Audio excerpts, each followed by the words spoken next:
eliminate 2 Democratic districts. There's only 5 now. I think it's tough. I think you can easily go down to 4, but I think it's tough to go down to 3. Real tough, without endangering other Republicans that are out there in the state that are in districts. The Plain Dealer did a study, and they showed that Republicans have been pretty successful, Michael, in this redistricting process. They have lost the popular vote, you could say, on Ohio, I guess 15 out of 20 elections over the past 40 years, but they still end up with more congressional seats. And I think they have. They've done a very nice job of using the computer models. Bob Clegg is a very smart guy. And they've done a nice job of using the computer models. But if you look at, for instance, the city of Columbus, it's split right down the middle. I live in the 12th, walk across the street to work in the 15th. And so, if they hadn't done that, then there would be a whole lot of Democrats in the city who might have elected Democrats to Congress. But that's how we managed to. It perhaps makes the districts a little more competitive, but it's easy enough to do. And the party in power, you know what? We knew that. We knew the apportionment board was up for election. People turned out. People voted. The apportionment board is what it is. And if the tables were reversed and I had a chance to redraw the districts and draw out 2 Republicans, I'd do it. Democrats had a chance to work out a different chance. John Huston proposed a more bipartisan commission to do the redistricting.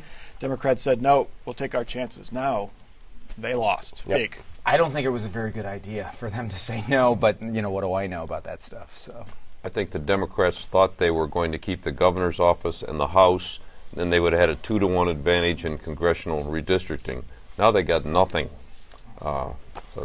I just want to say it's not just Columbus, it's Franklin County. Yeah. There's 3 congressional districts in Franklin County. Mm-hmm. I mean, where's the community of interest? What's Columbus got to do with Springfield or some of these other places that are in the same district? Some of them go all the way from Canal Winchester all the way up into Westerville and north of there. One would think that someone living in Italian Village has more in common with someone in Victorian Village than he does with someone in Licking County, but perhaps not. Perhaps not. Perhaps not. All right, at the State House, you could call this the calm before the storm. When there is a change of power, lame duck sessions can be busy, but this session precedes an expansion of Republican power at the State House. So lawmakers seem to be sitting on their hands and not acting on some significant bills like bills to help foreclosure victims. Bill Hershey, I take it the Republicans who are in the Senate are not in any hurry to do anything until they get the House and the governorship. They're going to do something. They're going to reject all Governor Strickland's nominees for the Casino Control Commission.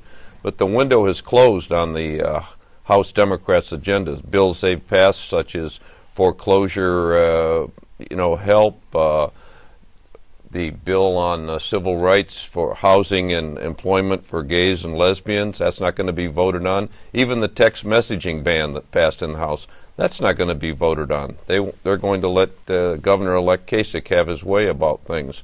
Most of the lame duck session will be spent on farewell speeches.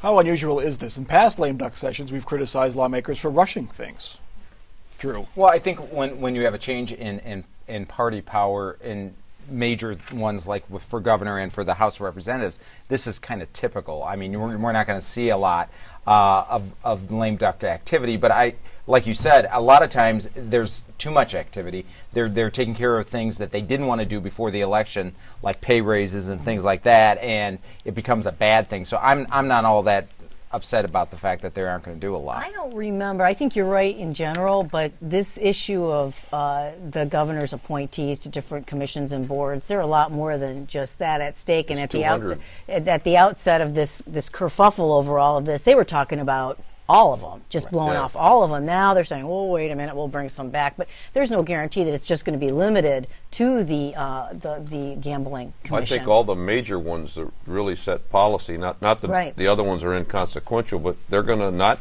be approved. Right, right. And I don't remember that. But we haven't had anything like this really since Gilligan got defeated in 1974, and I was just a beginning reporter then, even. I don't know, I was covering Mogador Village Council or maybe Dayton City Hall. I'm not sure which. And to be completely fair, to be the best possible loser I could be in this last election, I don't necessarily know that even if the House Democrats had held the House, that there'd be a whole lot different going on right now either. I'm not so sure that we would have seen the equality bill. HB 176, I don't think would have gone to the floor. I think would have been a lot of things that would have been dragged out, and the Republicans would have made the Democrats pass them again. Yeah. So I'm not so sure that we're seeing less activity than we might have. I want to get to one interesting development this week. State Senator Tim Grindell, who won a House seat on Election Day, may not take it. He now says he may stay in the Senate, where he has 2 years left in his current Senate term. This is odd. He's won a House seat. Voters voted for him, but he may not move over there. Why not, Bill? What's the? Well, I think we should defer to our Republican expert on this because I don't understand Senator Grindell. You kicked the ball over there, but I was going to. I think he wants his wife appointed to the Senate seat.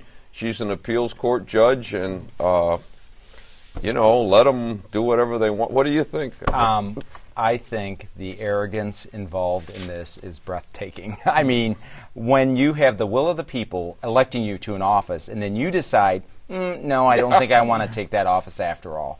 I mean, this is unbelievable. You can't make this one up. No. I mean, you really can't. It would be good if they gave it to the second place finisher, who would be the Democrat, you'd assume, in that district. Well, and if that would be the case, I don't think you'd see this happening right now. But they would have to have a special election? No. What will happen is if he decides not to take the House seat and stay in the Senate, the House Republican caucus will choose the replacement for him. And vice versa. And speculation is he has wanted his wife to fill that spot. That is speculation. Speaking of appointments, Columbus City Council is looking for 2 new members this week. We knew that Charlita Tavares was leaving. She won a seat in the state Senate. But this week, Council President Mike Mental surprised Columbus City Hall when he announced he would resign. He says to spend more time with his family and more time on his career. That means the all-Democratic City Council will once again be able to appoint new members who will then be able to run as incumbents. Michael Daniels, the timing is odd. First on Mike Mental. He's president of the city council. He's been talked about as a possible mayor at some point. I think it shocked all of us, even those of us who would like to think we know what's going on inside the party. I know when I got the call the night before for the press conference, I was completely floored that President Mental was stepping down. So now it falls to the appointment process, which now can be an executive session. Right. And will be the 5 remaining members of City Council. You've been speculated as being a candidate for one of those. I have. Are you? Would you like to be a City Council? Yeah, I will be submitting my resume and application for one of those open seats, yes.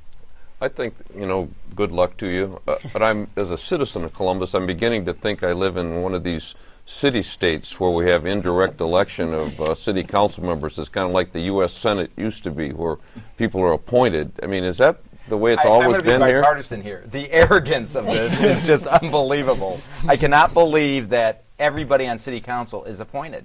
They do not have enough confidence in the voters of the city of Columbus to just put a candidate up. They are eventually elected, but their first step is the appointment. Then they run as an incumbent. I would point out that all 7 sitting members of the City Council have indeed been duly elected by the voters of the city. And President Mental even says so much as he's not even suggesting. He's saying that, and we're doing the voters a favor by putting them in office for a year so they can see how they do. Good for him. I don't think that's a favor that the voters want. They told me they were doing a favor with the secret meeting amendment that people got hoodwinked into voting for, too. So it seems like more of an unfair advantage, depending on which side you're coming from. And I think it totally depends upon which side you're coming from. And I think that the spin on the executive session thing, I mean, I personally think the executive session thing was a good idea, and that was before I put my application in for council. But I think that it is a good idea because I think there are certain pieces of legislation, certain business that comes up before the city that the council should be able to discuss without public ears. They did it anyway. I covered city council in 2 different cities. I didn't know half of what they were doing, and I even carried a copy of the city charter around with me. This just led me into the secret meeting. This just makes it a lot easier. Well, easier. Democracy's not supposed to be easy. The last I heard. So people are supposed to be involved in democracy. We complain about this every time that there's an appointment, but we still keep having them. Will it ever change at Columbus City Council? It seems to be the tradition. No. Because it's expedient way for political parties to get their people in office. And the truth is that if the voters of the city of Columbus were completely disgusted by the choices that were made in that appointment process, they would vote the bums out. The appointment will be made in January. There may or may not be a primary in May, but there will certainly be a general election in November. And so these next two members of council, if people don't like the process or don't like those candidates, they toss them in November. We got to get to our final off-the-record parting shots. Michael Daniels, we'll start with you. Maintaining a long record of sitting lieutenant governors who run for Senate and lose. Mary Taylor challenges Sherrod Brown in 2012. Bob. And I'm going to agree with him because I think she might also. He stole your off-the-record comment. Yes. Sorry about that. That's all right. Bill. Oink, oink. That's how John Boehner used to greet his good buddy Dave Hobson when both were in Congress, and Dave Hobson was the champion of earmarks. Alas, earmarks are done, but don't worry about Dave Hobson. He left Congress in 2008 and couldn't bring home the bacon anymore, even if he wanted to. All right. And Ann. Oink, oink, or not, deep, deep, deep down, for some, no one with any experience in Washington really wants to get rid of earmarks. They know what they can do. Instead of abolish them, I think that after this 2-year ban or whatever they call it, Congress most likely will revamp its rules on the earmark process. They'll make it more transparent, and they'll even limit the money more. And then they can say, we reformed the earmark process, and then go forward. But the pork will still be there. Right. Oink, oink. I think that's our first off the record with animal sounds. That is Columbus on the Record for this week. We urge you to check us out online. You can see every episode online in case you miss us or just want to relive this experience. We're also on Facebook and on Twitter, and all those links are at our website, wosu.org/COTR. For our crew here at WOSU at COSI and our panel, I'm Mike Thompson. Have a good week and a nice holiday.